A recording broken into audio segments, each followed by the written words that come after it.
اللہ الرحمن الرحیم یا ایہا الذین آمنوا ادخلوا فی السلم کافہ ولا تتبعوا خطوات الشیطان انہ لکم عدو مبین۔ اے ایمان والو،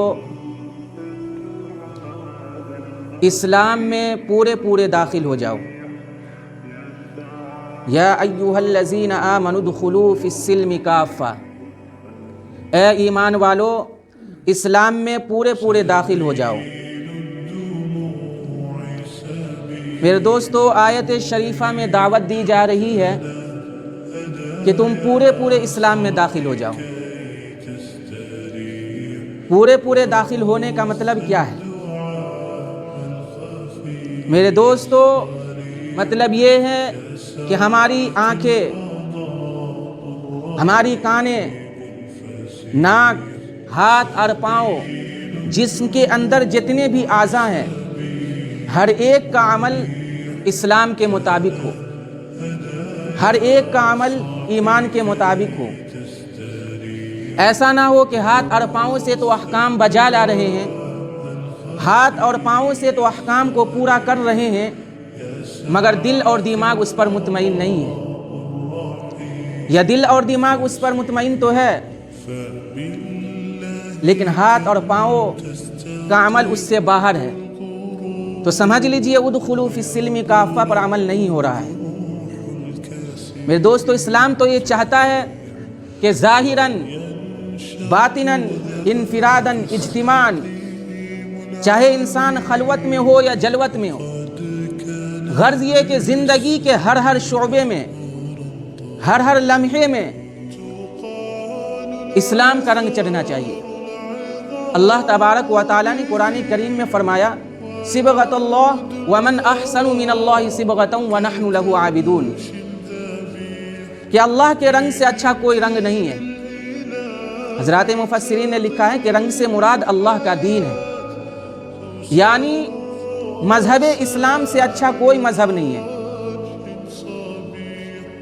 اس لیے کہا جا رہا ہے، لوگو تم اللہ کے دین کو لازم پکڑ لو اور اپنے ظاہر اور باطن کو اللہ کے رنگ سے رنگ لو، اور وہ رنگ اللہ تبارک و تعالیٰ کی اطاعت و محبت کا رنگ ہے، یعنی مکمل اسلام کو اختیار کر لو۔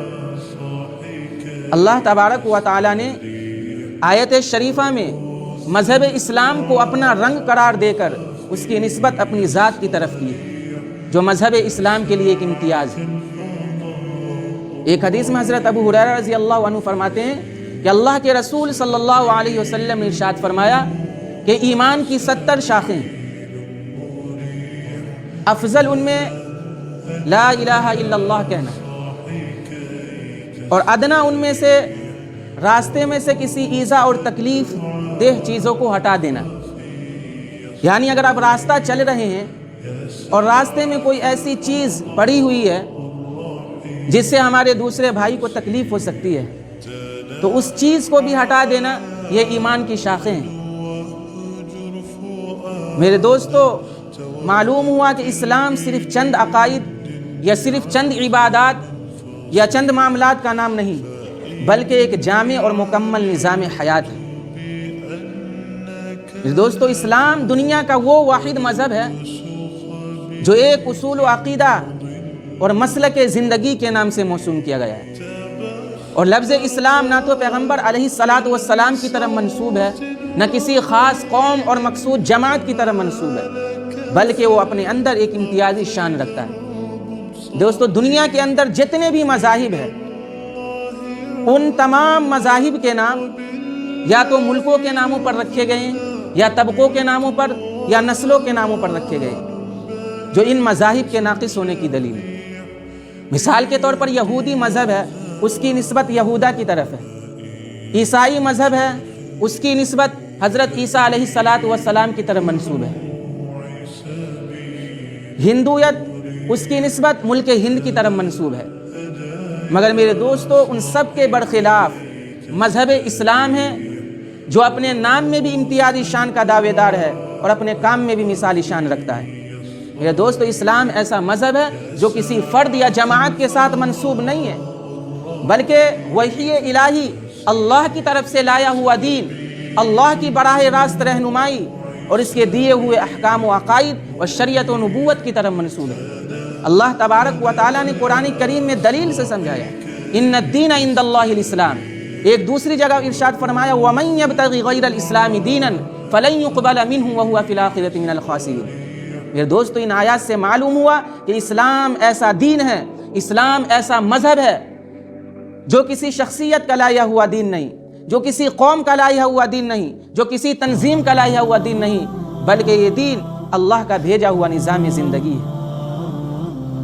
میرے دوستو، میں نے جو خطبے کے اندر آیت تلاوت کی اس کا شان نزول بھی یہی ہے کہ اے ایمان والو، اسلام میں پورے داخل ہو جاؤ۔ چنانچہ عبداللہ بن سلام اور دیگر علماء یہود اسلام لانے کے بعد اللہ کے رسول صلی اللہ علیہ وسلم سے اجازت لی کہ ہم کو احکام کی تعمیل کے ساتھ ساتھ اس بات کی بھی اجازت دے دی جائے کہ ہم شریعت موسیہ کے مطابق، یعنی ہم اپنے دین کے مطابق، ہم اپنے مذہب کے مطابق کی عمل کرتے رہیں اور شریعت محمدیہ پر بھی عمل کرتے رہیں۔ میرے دوستو، حالانکہ قاعدہ اور دستور یہ ہے کہ ایک دین میں داخل ہونے کے بعد دوسری دین کی اتباع کرنا اور قرآن مجید کی موجودگی میں دوسری کتابوں کی اتباع کرنا یہ گمراہی اور ضلالت بدعت ہے۔ بس اللہ تبارک و تعالیٰ نے اسی وقت یہ آیت نازل کی، یا ایھا الذین آمنوا ادخلوا فی السلم کافۃ، اے ایمان والو، اسلام میں پورے داخل ہو جاؤ۔ میرے دوستو، آج ہم لوگ اپنی زندگی کا جائزہ لیں تو پتہ چلے گا کہ ہماری زندگی قرآن کے خلاف گزر رہی ہے، حدیث کے خلاف گزر رہی ہے۔ اس لیے میرے ایمان والے بھائیوں، مکمل ایمان کا مزہ اسی وقت حاصل ہو سکتا ہے جب ہم مکمل طور پر 100% اسلام میں داخل ہو جائیں۔